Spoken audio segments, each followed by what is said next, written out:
So for today, we're going to take a look at two chapters in the Bible, specifically Leviticus, and we're going to explore their protocol for mold and mildew in the house and for skin diseases and infections. What's interesting about studying the Bible, in almost 2,000 years of the Bible's existence, well, I guess closer probably to 1,800 years or 1,700 years, the Bible did not see a lot of translations. I was trying to bring up a timeline. The Bible did not see a lot of translations.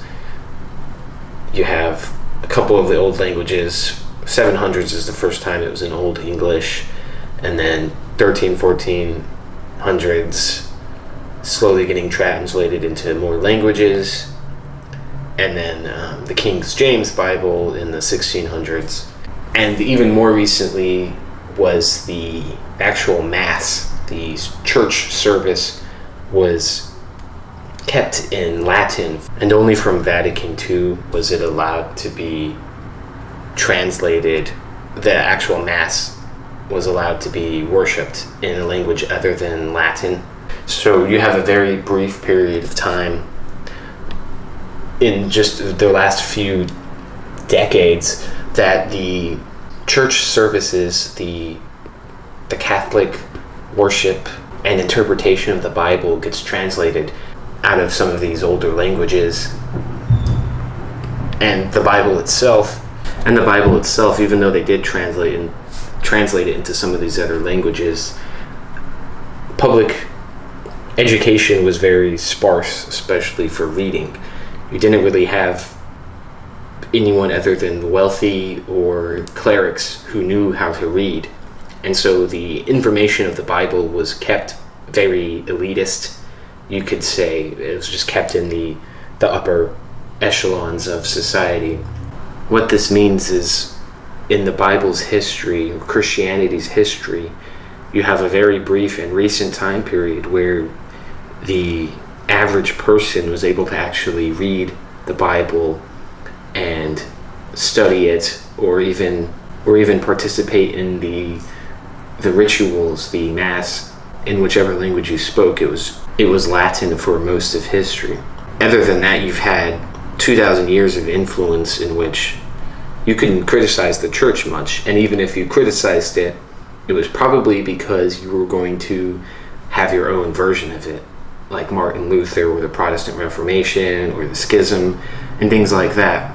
And so they weren't really trying to deny the Bible or interpret the meanings differently other than some of the beliefs and the rituals, but the Bible was still more or less the Bible. Now everyone is taught to read, everyone's educated. You no longer have a majority of the population who can't read. So since people are taught to read, we can take a look at the Bible. They've lost a lot of their power and hold over the world and belief, and people are able to interpret the Bible differently without being executed or driven out of society. And this is just significant because we've not really had a time period except in the last few decades where you could honestly take a look at the Bible in new meanings, new lights. Even though the Bible became the most printed book and one of the most translated books, it is largely unchanged other than through interpretive meanings. It's not that the Bible stood the test of time. For most of its existence, it was frozen in time. You had a very select people translating and maintaining the Bible, and often doing so in a way that benefited your civilization, your empire, or your just religious movement. You weren't allowed to question the Bible or deny it or interpret it differently. So what this Bible here is meant to be a more literal translation from the Hebrew of the Old Testament and the Greek of the New Testament, to be as close to what would probably be the original meanings of the book. On top of that, you have a numbered system where each Hebrew or Greek, if you're in the New Testament, is given Hebrew words next to the English words, and then each Hebrew word or phrase is numbered. And also the translation it corresponds to is numbered as well. And it has a companion app, Strong's Concordance. I can type in a word like tree and see its instances in the Bible, results found 200 times, and how many times in each book, specifically, let's see if you can see, even for the New Testament in the Greek. And you can look at, let's go to Exodus, and then it has the passage. So the full Bible is in this app on top of, you could correspond it to words you see in the book and be like, okay, what does this Hebrew word mean and how does it translate to English? And so they give you the translation, pronunciation, the definition, and the usage in the King James Version, the occurrences, because like I said, each Bible is going to have it slightly translated differently. Where they may use tree sometimes, maybe they actually use the specific tree like cedar or pine rather than just a word for tree. And so there's a lot of that variation, and that leads to all these different interpretations of the Bible and ultimately different translations. So it's a super cool resource if you're trying to like study the Bible and trying to get to the actual meanings and not just what's been translated and interpreted. We can actually go in and find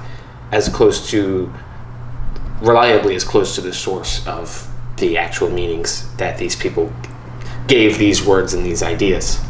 So we're looking at Leviticus today, hopefully it focuses, and specifically chapters 13 and 14, because these are chapters in which they talk about protocols for how to deal with mold and mildew and fungal infections. And what we'll find out very soon, let me just read this passage I highlighted.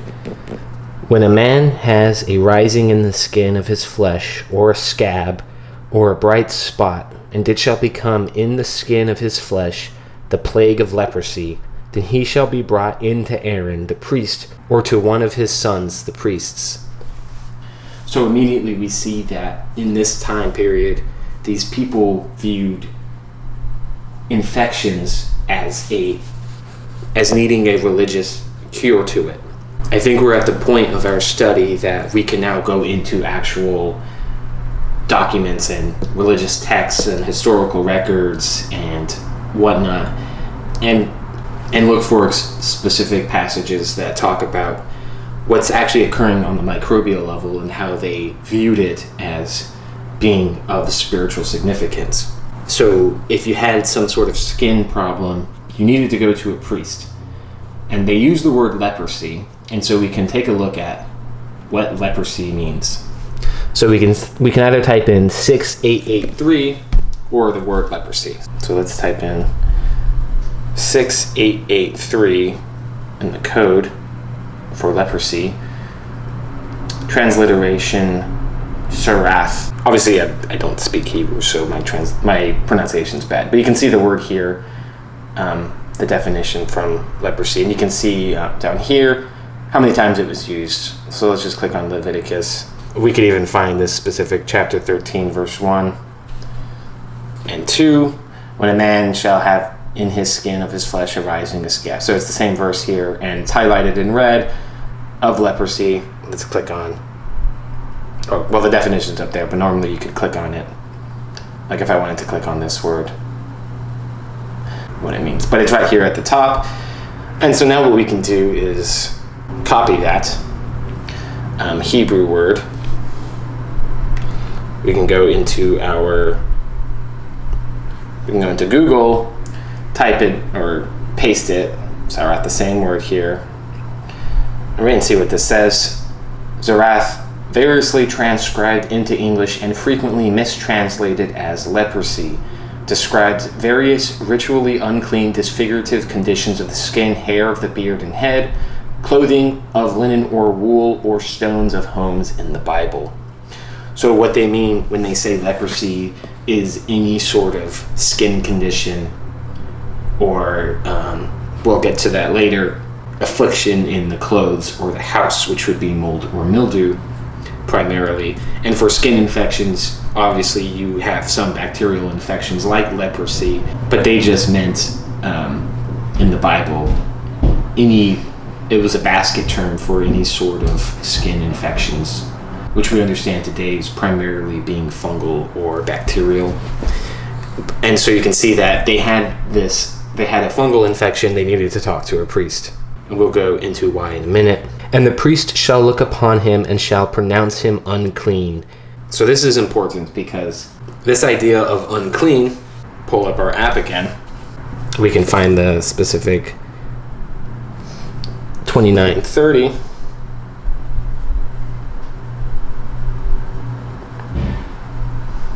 So obviously this is a big theme in the Bible. You can see how many times it's used, this idea of being unclean. Let's go to Leviticus. We can see the word tame, a primitive root to be foul, especially in a ceremonial or moral sense, contaminated, defiled, polluted, or to be made or pronounced unclean utterly.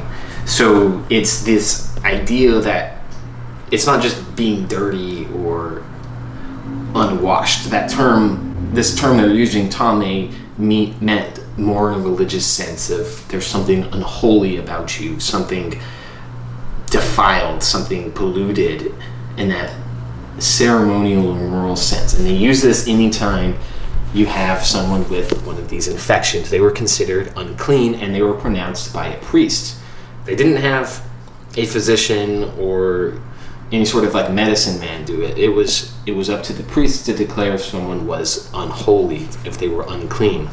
And so already we have different sort of skin conditions being directly associated with unholiness, uncleanliness, declared by a priest. And I'm not going to show it all, but the rest of this chapter is just how they deal with that. They basically just isolate them for like 7 days and they check on them to see if it's getting worse or better. And then there's like some rituals involved to try to cure it or ask for forgiveness. At the end of the chapter, they say, "This is the law of the plague of leprosy in a garment of wool or of linen or of the warp, the woof, or of anything of leather, to pronounce it clean or to pronounce it unclean."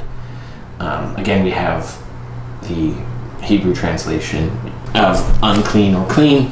And so they check to see if your clothes are mildewy. And some translation of the Bible does say mold or mildew in place of leprosy or unclean or cleanliness. It just depends on what translation, but we can see their word was just a basket term for something that was corrupt, that was unclean and defiled. And it could affect your clothes or your body or your skin. And we now know that to be microbes and just what they do to old garments, or if your garments get wet, or if there just happens to be an infestation of some microorganism. In chapter 14, though, it gets a little more interesting. And Jehovah spoke to Moses, saying,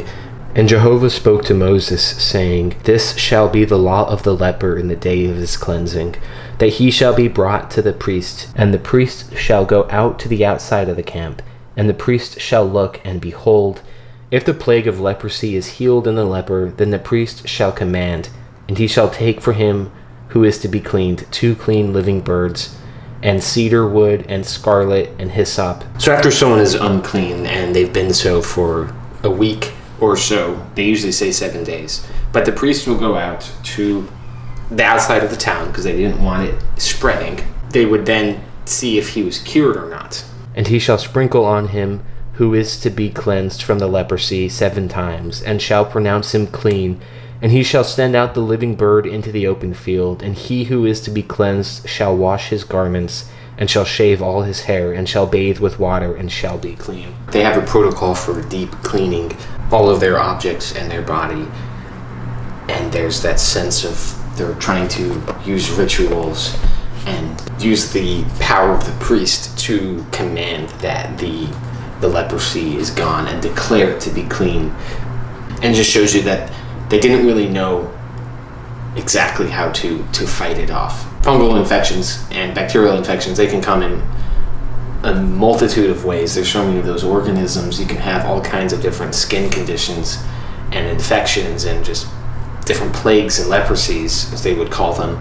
And you'd have no idea what to do to fight it. You could only assume that this invisible force just appears on your body and your clothes or your house, and what you have to do is find a way that's kind of equally abstract to fight it, which is these rituals, which is having a priest confessing sins and doing all sorts of the kind of religious and spiritual and ethical and moral side to being like, okay, I did something bad, God's punishing me, this is what I need to do to get better. It's basically still how Christians treat like cancer and other sicknesses. They're just like, God's punishing you, or God's giving you a battle you have to overcome to make your faith stronger, and when he cures it, it's a miracle, right? And we kind of see somewhat similar to that. Judaism is quite a bit different than Christianity on its views of like God's role in the world. When there's a disease you don't know how to fix, and you equally don't know where it came from, you turn to this spiritual side to try to combat it. But we know now that it's something going on the microbial level. And the priest who is cleansing the man who is to be cleansed shall stand with them before Jehovah at the door of the tabernacle of the congregation, and the priest shall take the one male lamb and shall bring it near for a guilt offering and the log of oil, and shall wave them as a wave offering before Jehovah. Animals they considered to be a sacrifice to alter the courses of nature and microbial and fungal infections, and to get favor or to seek cures. The priest shall make atonement for him before Jehovah, and the priest shall make a sin offering and shall make atonement for him who is to be cleansed from his uncleanliness. And so they have to declare it before Jehovah and the congregation, and offering the guilt lamb and trying to atone for whatever vague sin, evil you did, to be punished in such a way of defilement and corruption, an inexplicable disease that was not only inexplicable but very real, and we get a glimpse into their everyday life and how they dealt with these common effects. And at the end of that part it says, "This is the law of him in whom it is a plague of leprosy, whose hand could not reach to his cleansing." This next passage at the end of chapter 14 is the most interesting, so I'm going to read a majority of it. "And Jehovah spoke to Moses and to Aaron, saying, When you come into the land of Canaan, which I am giving to you for possession, and I have put a plague of leprosy in the house in the land of your possession, then if he who owns the house shall come in and declare to the priest, saying, I have seen a plague in the house." So that word plague, and same thing with leprosy, is often translated as mold or mildew in other books, but we know that they don't mean literally a specific plague or a specific leprosy as in Hansen's disease, but as the general decay and decomposition of mold and mildew and fungal infections and bacterial infections. "And the priest shall command, and they shall turn out the house before the priest comes in to see the plague, that all in the house may not be unclean. And afterwards the priest shall come in to see the house, and he shall look upon the plague. And behold, if the plague is in the walls of the house, with depressions greenish or reddish, and the appearance of it is lower than the wall, then the priest shall go out of the house to the door of the house, and shut up the house 7 days."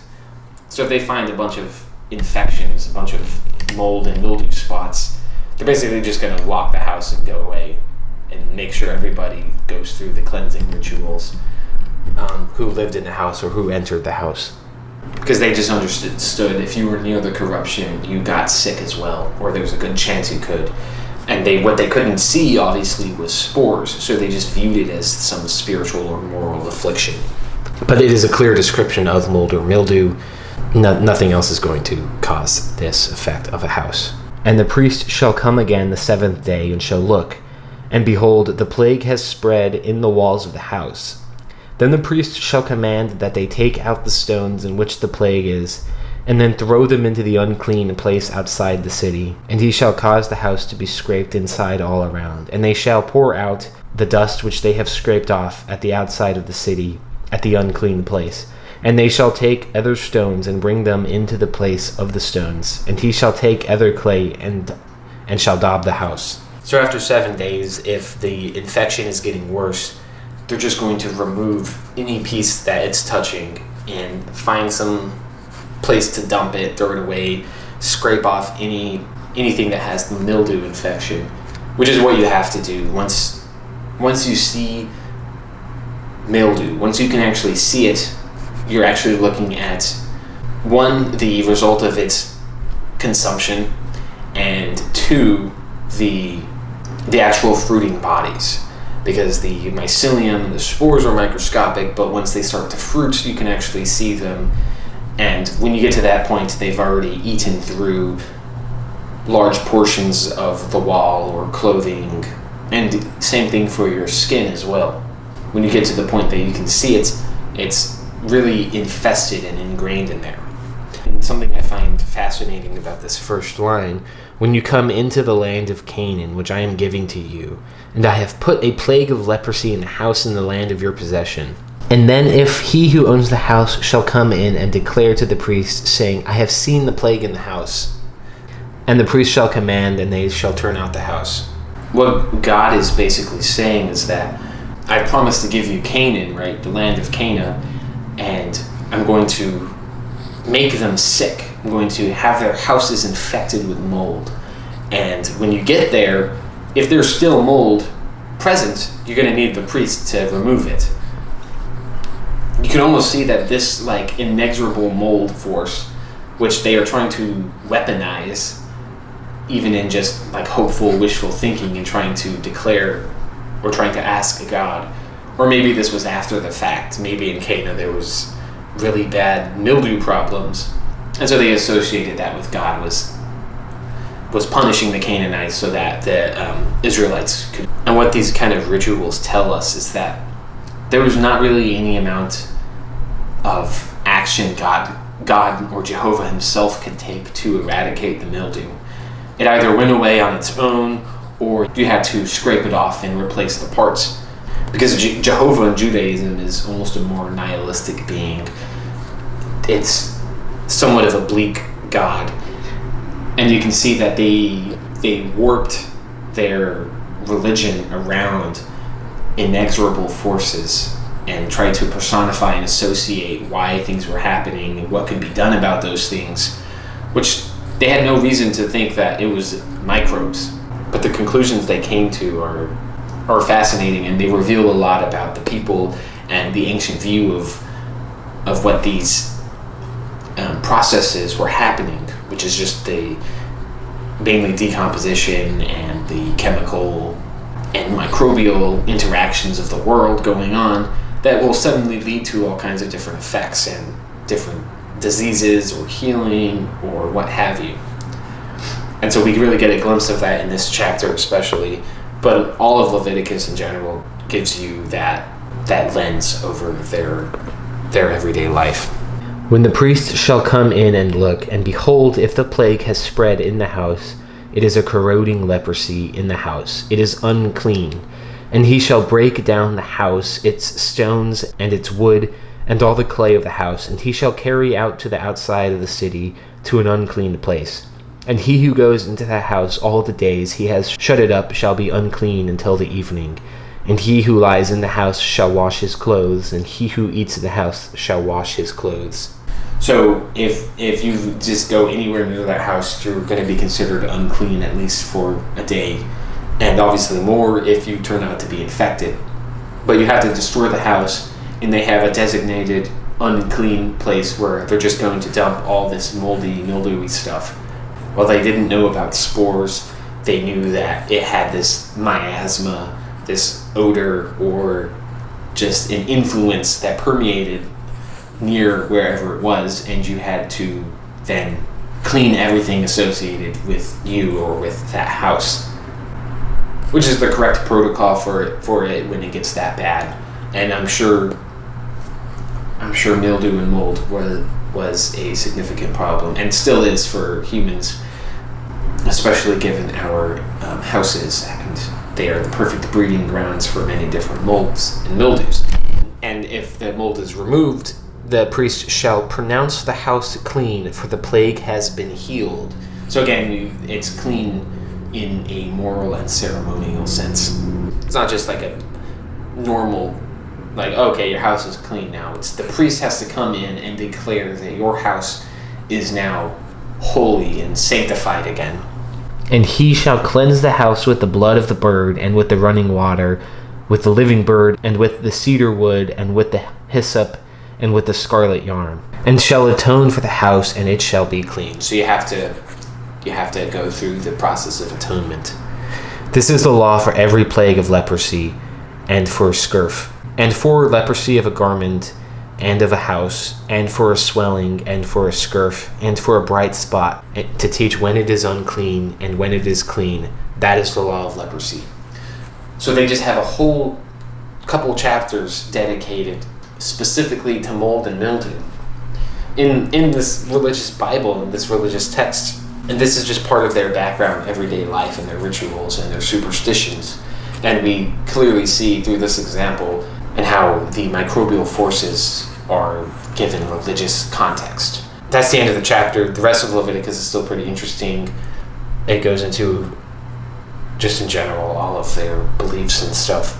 But I thought these two chapters were a really good example to explore the microbial spiritual connections of ancient people and ancient religions. So thanks for watching, and peace out.